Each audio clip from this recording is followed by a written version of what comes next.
j'ai écrit ce Mahomet, non pas pour raconter une belle histoire, mais avec l'espoir qu'il amènerait un certain nombre de nos contemporains qui croient savoir des choses sur l'islam, c'est le pire des choses. L'ignorant est celui qui ne sait pas qu'il est ignorant, à réfléchir sur la nature profonde de l'islam qu'on ne peut pas comprendre, et ça les musulmans le disent, et les orientalistes aussi, sans référence aux premiers âges et aux textes fondateurs.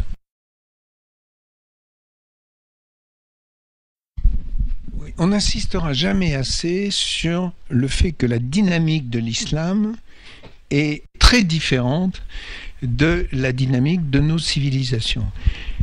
La dynamique de l'islam, c'est le retour en arrière, c'est l'involution. Ce n'est pas l'évolution, c'est l'involution.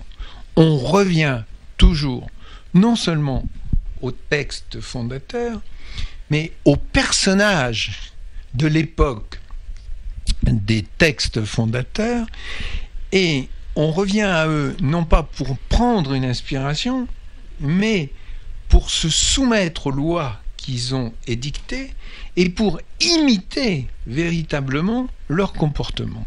Ça, c'est très très important.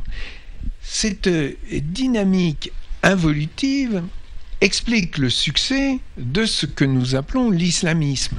Que demandent les islamistes? Ils demandent un retour à l'islam primitif et une adhésion complète jusqu'au plus grand formalisme au texte fondateur. Or, ces éléments fondateurs de l'islam sont au nombre de 3. Il y a le Coran. Deuxièmement, il y a ce qu'on appelle le hadith, c'est-à-dire les faits et les dits de Mahomet et de ses premiers compagnons. Et troisièmement, il y a la biographie elle-même de Mahomet. Or, il faut absolument, quand on veut comprendre un peu ce qu'est la nature propre de l'islam, revenir à ces textes. Si vous voulez une comparaison, Mahomet a comme contemporain Dagobert. On peut très bien vivre en France, s'interroger sur l'opportunité de voter pour un tel à l'élection présidentielle sans se référer à Dagobert. En islam, il est totalement impossible d'imaginer, de poser un problème de politique contemporaine sans référence au texte fondateur. Et ça va beaucoup plus loin que la référence au texte fondateur d'une religion comme le christianisme. Il s'agit de faits historiques qui sont entrés dans la métahistoire, dans les références hors du temps.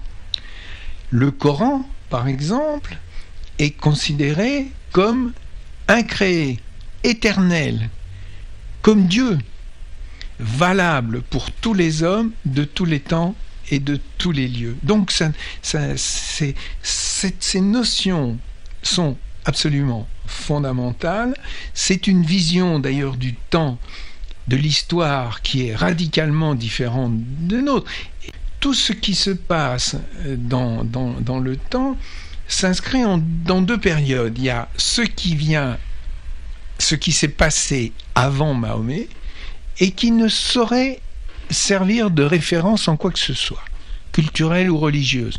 Par exemple, quand les talibans détruisent les Bouddhas, ils font un geste pieux. Les Bouddhas, c'est du polythéisme pour eux, c'est l'ennemi, donc on le détruit, ça n'a aucune valeur, rien. Et puis il y a une période qui commence avec Mahomet, qui est un en-cours, et ce temps n'est pas achevé, et ce qui se passe au temps de Mahomet est dans un même espace-temps que les croisades, la colonisation, le 11 septembre 2001, etc.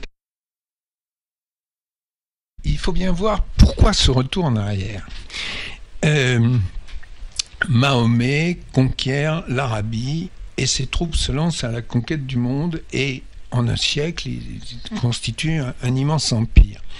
À ce moment-là, ils sont confrontés à des problèmes nouveaux de gouvernement, absolument pas prévus, à des coutumes. Alors, est-ce qu'elles sont légales ou non ? Au IXe siècle, quand les Abbassides sont au pouvoir, l'empire se fracture de partout, et puis le califat à Bagdad sentent la nécessité d'une orthodoxie, parce que l'islam est le seul élément fédérateur entre toutes les pièces de leur empire. Donc ils vont imposer une version du Coran, ils vont trier entre les faits et dits du prophète et de ses premiers compagnons, les hadiths, et ils vont faire écrire des biographies de Mahomet qui deviendront officielles.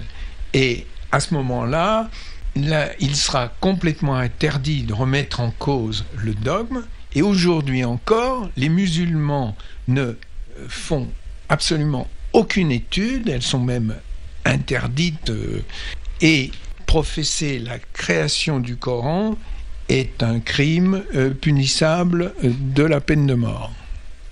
Alors, je m'arrête sur le mot punissable de la peine de mort. On dit aujourd'hui, on ne punit pas comme ça à mort, mais quand je disais que l'apostasie était punie de la peine de mort, je me réfère quand même à ce qui s'est passé en Afghanistan l'an dernier.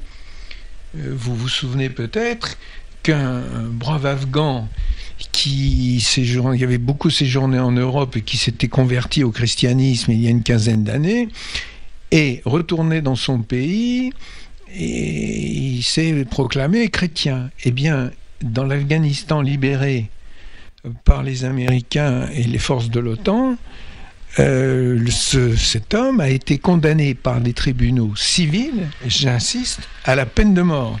Et il n'a sauvé sa tête que parce qu'il y a eu une protestation internationale, on l'a fait passer pour fou, et il a pu se réfugier en Italie.